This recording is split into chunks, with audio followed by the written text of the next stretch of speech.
నమస్కారం అండి నాగనాథ్ గారు. నమస్కారం. మనం దీపావళి సందర్భంగా ఆధ్యాత్మిక జ్యోతిష్యం గురించి మాట్లాడుకుంటున్నాం. దాని యొక్క ప్రాముఖ్యత గురించి చాలా చక్కగా వివరిస్తున్నారు. మరి ఇప్పుడు వృశ్చిక రాశి వారి గురించి తెలుసుకుందాము. వారిలో ఉండేటువంటి అసుర లక్షణాలేంటి? దైవ లక్షణాలేంటి? వాళ్ళ గ్రహస్థితి ఎలా ఉంటుంది? వీటి గురించి చెప్పండి. ఖచ్చితంగా. హిట్టి ప్రేక్షకులందరికీ కూడా నమస్కారం. ప్రహాసిని గారు, చెప్పండి. ఆధ్యాత్మిక లక్షణాలు వృశ్చిక రాశి వాళ్ళకి ఎంత ఉన్నాయి, అసుర లక్షణాలు ఎన్ని ఉన్నాయి అన్నారు. హ్మ్. వృశ్చిక రాశి వాళ్ళకైతే అన్ని ఆధ్యాత్మిక లక్షణాలు ఉన్నాయని చెప్తాం హ్మ్. బలంగా. ఉం? ఆధ్యాత్మిక లక్షణాలు అంటే ఏంటి? ఒక మనిషి ప్రతి మనిషి కూడా తన జీవితం సారాంశం కానీ సిద్ధాంతాన్ని ఎంతవరకు కేవలం తన పేరు ప్రఖ్యాతలు, ఆర్థిక స్వేచ్ఛ, గుర్తింపు, గౌరవము అనేటువంటి స్థాయి దాటి నా జీవిత సిద్ధాంతం సారాంశం అంతా కూడా సమాజ శ్రేయస్సు, కుటుంబ శ్రేయస్సు హ్మ్. అని మనకి థియరటికల్గా వర్బల్గా చాలా మంది మాట్లాడతారు. కానీ ఆచరణకు వచ్చేటప్పటికి రెండు భాగాలు అయిపోతారు. హ్మ్. క్లిష్ట పరిస్థితుల్లో అపార్థం చేసుకున్నప్పుడు, మనస్పర్ధలు వచ్చినప్పుడు వదిలేసి వెళ్ళిపోతారు. హ్మ్. వాళ్ళు కొంతకాలం నిలబడతారు. కానీ ఎన్ని అపార్థాలు వచ్చినా, ఎన్ని క్లిష్టమైన పరిస్థితులు వచ్చినా ఆఖరి వరకు ఉండే వాళ్ళకి ఎలాంటి గొప్ప లక్షణాలు ఉంటాయి మీరు చెప్పండి. ఈ ఆఖరి వరకు ఉండేటువంటి వ్యక్తులు అన్ని రకాల నెగిటివ్ ఎన్విరాన్మెంట్ వల్ల వచ్చేటువంటి ప్రొవొకేషన్ లో కూడా నిలబడేటువంటి ఒక గొప్ప స్థిరత్వం ఉన్నటువంటి మేధావి ఎవరన్నా ఉన్నారు, హ్మ్. ఒక చాణక్యుడు అంటే వృశ్చిక రాశి వాళ్ళు. అపర మేధావులు. మేధావులు ఎందుకు మేధావులు అంటే సమాజంలో కొన్ని వందల సంవత్సరాల నుంచి, వేల సంవత్సరాల నుంచి నిగూఢంగా నాటుకుపోయినటువంటి కొన్ని సమస్యలు, పరిష్కార దిశగా లేనటువంటి కొన్ని పరిస్థితులు, వాటికి కొత్త కోణంలో పరిష్కారం చూపించడంలో వీళ్ళు జీనియస్. హ్మ్. నేను జ్యోతిష శాస్త్రంలో ఎవరైనా ఇద్దరికి జీనియస్ అని పేరు ఒకవేళ టైటిల్ ఇవ్వాలంటే హ్మ్. ఒకటి వృశ్చిక రాశి వాళ్ళకి ఇస్తాను, హ్మ్. రెండో ధనురాశి వాళ్ళకి ఇస్తాను. ఓకే. ఎందుకంటే వీళ్ళు ఎప్పుడు కూడా ఏం చేసినా కానీ హ్మ్. దాన్ని భావోద్వేగాల పరంగా వృశ్చిక రాశి వాళ్ళు అడాప్ట్ చేసుకుంటారు. ఒక పని చేయడం అంటే ఏదో చేసేసామని కాదు. హ్మ్. వాళ్ళ ఇంట్లో వాళ్ళకి వెహికల్ ఉన్నా, టూ వీలర్ ఉన్నా కానీ దాని మీద వాళ్ళకి ఎమోషనల్ బాండేజ్ ఉంటుంది తెలుసా మీకు? ఓహ్! హ్మ్. అంటే వాళ్ళు ఒక మనిషిని ఎలా ట్రీట్ చేస్తారో, మన ఇంట్లో పెంచుకున్నటువంటి పెట్స్ని ఎలా ట్రీట్ చేస్తారో, వస్తువుల్ని కూడా వాళ్ళంతా ప్రేమ భావంతో చూస్తారు. సో గొప్ప లక్షణాలు, ఆధ్యాత్మిక లక్షణాలు అన్నప్పుడు హ్మ్. ఫస్ట్ నేను కాదు, హ్మ్. నా కుటుంబం, నా స్నేహితులు లేదా నా సమాజం. ఓకే. ఇది ఫస్ట్ పర్సెప్షన్ ఆఫ్ ద వృశ్చిక రాశి పీపుల్. మరి వృశ్చిక రాశి కానీ వాళ్ళు కానీ కానీ మనకు ఒక శరీరం ఉంది, హ్మ్. మనకి ఒక మనస్సు ఉంది. మనకు చిన్నప్పటి నుంచి పనికిమాలిన పెంపకము, పనికిమాలిన స్కూళ్ళలో వేసి హ్మ్. నువ్వు పాస్ అయితేనే తెలివిగలవాడివి, ఫెయిల్ అయితే నిన్ను అందరి ముందు ఇన్సల్ట్ చేస్తాము, హ్మ్. ఉం? హ్మ్. లేకపోతే నీల్ డౌన్ చేయిస్తాము, కొడతాము, తిడతాము, హ్మ్. అందరి ముందు ఇన్సల్ట్ చేస్తాము. దీనివల్ల ఒక ఆశయం కసితో పెరుగుతుంది తప్ప ఎవరికైనా, మీకైనా నాకైనా, హ్మ్. మనం ఇన్సల్ట్ ని ఫేస్ చేయకూడదు అని చదివి ఎగ్జామ్స్ పాస్ అయ్యే వాళ్ళు 90% మంది ఉంటారు. హుహు. ఆశయం కోసం చదివి మేధావులు అయిన వాళ్ళు లేరు కాబట్టి సమాజంలో మేధావులు తక్కువ ఉన్నారు. ఓకే. కానీ లైఫ్ లో ఎగ్జామ్స్ లో ఫెయిల్ అయినా, ఇన్సల్ట్స్ ఉన్నా, అప్రిసియేషన్స్ ఉన్నా కానీ ఈ భావోద్వేగాల పరిపక్వత వల్ల జీవితాన్ని పరిశీలించే విధానం, ఆ విధానం నుంచి ఒక సిద్ధాంతం లేకపోతే ఒక ఆలోచన విధానం కొత్త కోణంలో పరిష్కరించడం, దేన్నైనా విమర్శించగలరు, ఈక్వల్ గా విమర్శ తీసుకోగలరు. వృశ్చిక రాశి వాళ్ళకు ఉన్నటువంటి గొప్ప లక్షణం ఏంటి తెలుసా? హ్మ్. వాళ్ళు చెడ్డ పేరును కూడా స్వీకరిస్తూ జీవితంలో ముందుకెళ్తారు మేడం. అబ్బో! ఒక్క వృశ్చిక రాశికి తప్ప మిగతా ఎవరు కూడా అంత గట్స్ లేవు. హ్మ్. హ్మ్. చెడ్డ పేరుకి అందరు బానిసలే, హ్మ్. కానీ వీళ్ళు చెడ్డ పేరు వచ్చినా కానీ చలో జాయింగ్ అంటారు. హ్మ్. ఒక రకంగా చెప్పాలంటే వీళ్ళు చాణక్యుడు మేడం. ఒక ఊహాత్మకమైనటువంటి చిత్రం నేను ఒకవేళ వృశ్చిక రాశి వాళ్ళకి ఇవ్వాల్సి వస్తే హ్మ్. చాణక్యులు అని ఇస్తా వీళ్ళకి. వీళ్ళు అపర చాణక్యులు, మేధావులు, జీనియస్ పీపుల్ వీళ్ళు. నాగరాజు గారు, ఒక చిన్న విషయం నేను అడ్డొస్తున్నాను అనుకోవద్దు. ఇప్పుడు అంత అపర మేధావులు, చాణక్యులతో పోలుస్తున్నటువంటి ఈ వృశ్చిక రాశి వాళ్ళని సమాజంలో చాలా మంది ఏదో కరివేపాకులా తీసి పడేస్తూ ఉంటారు. వాడుకుంటారు వాడుకోవడానికి. అలా తీసి పడేస్తూ ఉంటారు. మరి ఎందుకు అటువంటి పరిస్థితిని వీళ్ళు ఫేస్ చేస్తున్నారంటారు? ఇప్పుడు నేను వీళ్ళని కరివేపాకులకు తీసి పడేయరు అనే భాగం ఇంకా రాకముందర మీరు క్వశ్చన్ అడిగేశారు. హ్మ్. ఇప్పుడు నేను కాదు, నేను అంటే ఏంటి మేడం? నా అహం, ఓకే. నా ఈగో సాటిస్ఫాక్షన్. అవునా? హ్మ్. ఇప్పుడు మనం ఒక ఫంక్షన్కి వెళ్తే ఫస్ట్ మనకి వాళ్ళు ఎలా రిసీవ్ చేసుకున్నారు, ఎంత హాస్పిటాలిటీ ఇచ్చారు అన్నది మనం చూస్తాం. హ్మ్. వాడు పలకరించలేదు, భోజనం కూడా సరిగ్గా పెట్టలేదంటే మనకి ఎక్కడ బర్న్ అవుతుంది? మన ఈగో బర్న్ అవుతుంది. అవును. సో వీళ్ళు వృశ్చిక రాశి వాళ్ళు ఫస్ట్ నేను కాదు వాళ్ళు. హ్మ్. అక్కడ ఏంటి? వాళ్ళు అక్కడ సందర్భం ఏంటి, అక్కడ వ్యక్తులేంటి, ఉమ్, కుటుంబమైన స్నేహితులైనా ఫస్ట్ ఎప్పుడు చెప్పులు వేసుకొని రెడీగా ఉంటారు. ఎవడన్నా స్నేహితుడు ఫోన్ చేస్తే వెనక ముందు ఆలోచించి కూడా వెళ్ళిపోతారు. ఆ శంభో శివ శంభో సినిమా చూసారా? ఆ చూసాను. నలుగురు వృశ్చిక రాశి వాళ్ళే. అర్థమైందా? ఓకే. ఒకడు కాదు, ఓకే. ఆ నలుగురు వృశ్చిక రాశి వాళ్ళు. అందులో అల్లరి నరేష్ టాప్ వృశ్చిక రాశి. ఎందుకంటే చెవు కూడా పోతుంది, ఎక్కువ దెబ్బతింటాడు. చెవు పోతుంది, ఒకటి కాలు కూడా పోతుంది. అవును. సో వీళ్ళు ఆశయం కోసం, ఆశయ సాధన కోసం పుట్టిన వాళ్ళండి. అందుకే చూడండి, వీళ్ళు కరివేపాకులాగా తీసి పడేస్తారని చెప్తారు. వీళ్ళకి ఇంకొక కోణం కూడా ఉంటుంది, వీళ్ళకి చాలా అసూయ పొరులు కూడా ఉంటుంది. ఉహుం, వీళ్ళు కరివేపాకు మందం ఎందుకు అవుతారంటే, ఉమ్, మీరు చాలా జెన్యున్ గా, హానెస్ట్ గా మీరు వెళ్ళి వేరే వాళ్ళకి సహాయం చేయడానికి కోసం రెడీగా ఉన్నప్పుడు, ఉమ్, అవతల వ్యక్తి మిమ్మల్ని కేవలం ఆ అవసర నిమిత్తమే మిమ్మల్ని మీ యొక్క పాత్రని సృష్టిస్తున్నాడు అన్నప్పుడు మీరు గమనించగలుగుతారు. అది మీ స్నేహితుడు కావచ్చు, మీ సోదరి కావచ్చు, సోదరుడు కూడా కావచ్చు. వాళ్ళ టార్గెట్ ఏంటి? ఒక లిమిటెడ్ రిలేషన్, ఒక limited goal, objective oriented relation. Um, కానీ నీ సహజ సిద్ధమైనటువంటిది, ప్రకృతిబద్ధంగా నీకు వచ్చినటువంటి రిలేషన్ ఏంటి? నువ్వు ఇంట్లో ఉన్న టూ వీలర్ని కూడా నువ్వు ఒక భావోద్వేగాల పరంగా తీసుకున్నటువంటి వ్యక్తివి నువ్వు. ఉమ్, మరి ఈ వ్యక్తులు ఏమవుతారు? వీళ్ళు అనుభవం నుంచి వీళ్ళ బుద్ధి మారుతూ మారుతుంది, ఉంటుంది. పరిణితి చెందది. ఉమ్, అందుకే వీళ్ళ జీవితంలో 60 ఏళ్ళు వచ్చినా కానీ వీళ్ళకి ఫ్రెష్ గా వాతలు ఉంటాయి. ఉహుహుం, అర్థమైందండి? ఉమ్, ఒక వృశ్చిక రాశిలో పుట్టిన వాళ్ళు ఎప్పుడైనా చొక్కా ఇప్పి వెనక చూడండి, ఉహుం. అంటే అన్ని కనబడేవనా? కనపడని వాతలు పూర్తిగా ఉంటాయి.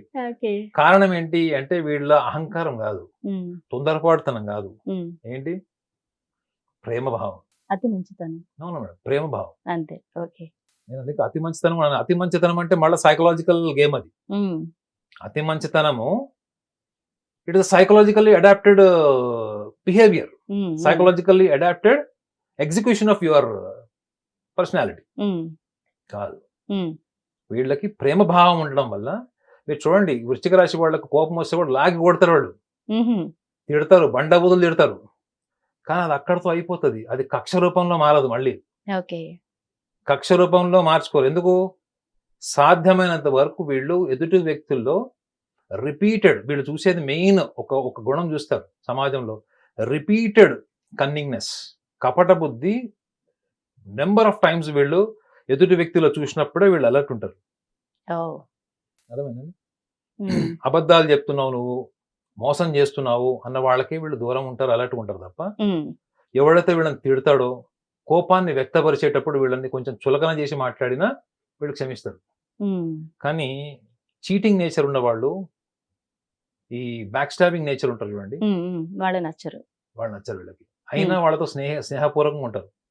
వీళ్ళకి కూడా ఎక్కువ శత్రువులు ఉండరు మేడం. వీళ్ళు చాలా లౌకికంగా, తార్కికంగా ఉంటారు. వీళ్ళని మీరు మాయలో పెట్టి, ముసుగులో పెట్టాలి అంటే వీళ్ళంతటి వీళ్ళు ఇన్వైట్ చేస్తే తప్ప వీళ్ళని అంత ఈజీగా మీరు మాయలో పెట్టి మోసం చేయలేరు. వీళ్ళకి కూడా అపారం, నేను చెప్పా కదా, వాళ్ళు ఒక చాణక్యుడు బ్రెయిన్ ఉంటుంది. ఉమ్, ముఖ్యంగా ఆర్థిక వ్యవస్థ, అంటే ఆర్థిక పరమైన విషయాలు చిన్నప్పటి నుంచి కూడా. ఎందుకంటే వీళ్ళ రాశి వాళ్ళకి కుటుంబ పంచమాధిపతి గురువు అవుతాడు. ఉమ్, కుటుంబ స్థానం అంటేనే మీ యొక్క పర్సెప్షన్, మీ థింకింగ్, మీ ఐక్యూ, మీ um, intelligence, everything comes into the second house, అంటే కుటుంబ స్థానం. ఉమ్, కుటుంబ పంచమాధిపతి కూడా ఇప్పుడు వీళ్ళకి ఎక్కడ ఉంటాడు? అష్టమ భావంలో ఉంటాడు, గోచారంలో. ఉమ్, ఈ లక్షణాలు ఇప్పుడు అది చెప్పా చూడండి, జీవిత భాగస్వామికి సంబంధించినవి. ఉమ్, ఎందుకంటే కుటుంబ పంచమం అంటే పిల్లలు, భార్య. శనిగ్రహం వీళ్ళకి తృతీయ చతుర్థాధిపతి అవుతాడు. శనిగ్రహం కూడా ఇప్పుడు వక్రి పంచమంలో ఉంటాడు, పంచమ శని వీళ్ళకి, వృశ్చిక రాశి వాళ్ళకి. ఉమ్, సో వీళ్ళు ముఖ్యంగా ఈ యొక్క షార్ట్ టర్మ్ లో వీళ్ళు ఎదుర్కొనేటువంటి ఒక టఫ్ సిచ్యువేషన్ ఏదైనా ఉంది అంటే, అది family related, children related, and anything related to the finances. Okay. ఆర్థిక, కుటుంబ లేదా కుటుంబంలో ఉన్నటువంటి పిల్లలకు సంబంధించిన నిర్ణయాలు, ఉమ్, ఆస్తి ఉంటుంది, ఏమంటారు వాటిని మనం, వీలునామాలు. ఉమ్, ఉమ్, ఇటువంటి వీలునామాలు రాయమని కొంతమంది మెడకాయ మీద కత్తి పెట్టి పిల్లలు కూడా ఉంటారు కదా. ఉమ్, ఇటువంటి కుటుంబ సంఘర్షణ, ఆస్తి తగాదాలు, ఇటువంటివి కూడా వీళ్ళకి ఈ టైంలో కొంచెం తీవ్రమైన స్థాయికి వచ్చేటువంటి అవకాశం ఉంటుంది. ఉమ్, అయినప్పటికీ కూడా వీళ్ళు దేనికి భయపడరండి. వీళ్ళు గుర్తుపెట్టండి, వీళ్ళు మొండి వాళ్ళు, వీళ్ళు మూర్ఖులు, ఎవరి మాట వినరు అంటారు. కానీ వాళ్ళకి అంతర్లీనంగా వాళ్ళకు ఒక సాఫ్ట్వేర్ ఉంటుంది, అంతర్లీనంగా వాళ్ళకు ఒక అబ్జర్వేషన్ ఉంటుంది, వాళ్ళ థింకింగ్, వాళ్ళ ఇంటెలిజెన్స్ వాళ్ళకు ఉంటుంది. కానీ బయట ప్రపంచానికి ఎట్లా కనిపిస్తారు?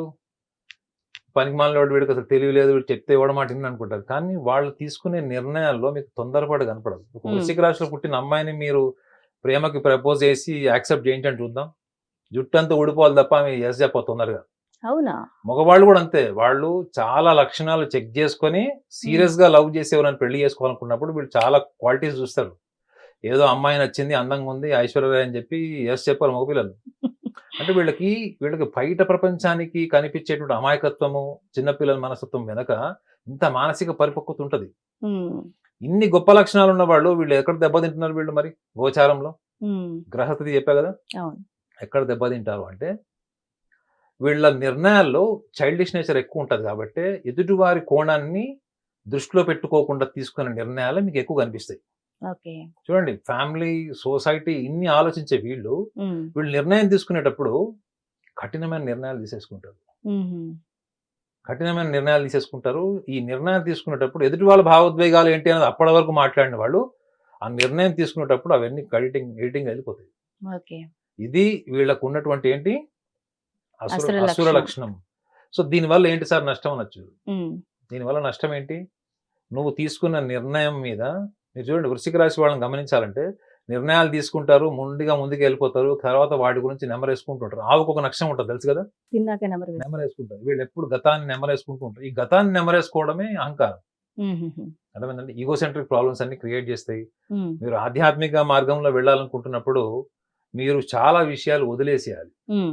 వ్యవహారిక పరమైనవి వదిలేసేయాలి. స్నేహితుల బాధ్యతలు గాని, కుటుంబ బాధ్యతలు గాని, బాధ్యతా రూపంలో మాత్రమే వాటిని స్వీకరించాలి తప్ప, దాంట్లో నీ పాత్రని నువ్వు సృష్టించుకున్న కోణంలో మీరు దాన్ని డ్రైవ్ చేయడం ప్రయత్నం చేయకూడదు. హ్మ్. మీకు నాకున్నటువంటిది కేవలం రెస్పాన్సిబుల్ రిలేషన్ అనే భావంతో ఉండాలి తప్ప, నేను చెప్పింది అవతలవాడు వినట్లేదు అంటే, నీ అంత ఎనర్జీ, నీ అంత ఫోకస్, నీ అంత నిజాయితీ అవతలవాడు కూడా ఉండాలి కదా! అవును. సో, కేవలం ఇప్పుడు కుటుంబ పంచమ భావం సంబంధించిన సమస్యలు, ధనానికి సంబంధించిన సమస్యలే వీళ్ళకుంటాయి హ్మ్. గోచారంలో. ఇగ సుమారు ఒక 1.5 ఇయర్ ఉంటాయి వీళ్ళకి.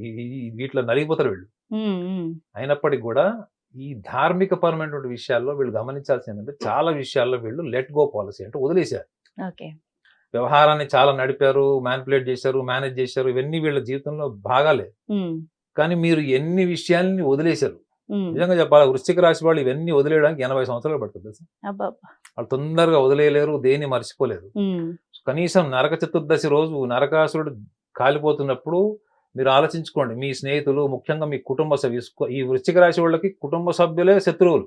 ఓహ్! వీళ్ళకి ఫస్ట్ వెనక నుంచి కత్తి దిగేది ఆ కట్టప్ప బాహుబలిని పొడిచినట్టు వీళ్ళకి కుటుంబ ఫస్ట్ సభ్యులంటారా? పిడి వీళ్ళకి కుటుంబంలోనే తగులుతది. బంధువులు, స్నేహితులు, కుటుంబ నో. సభ్యులా?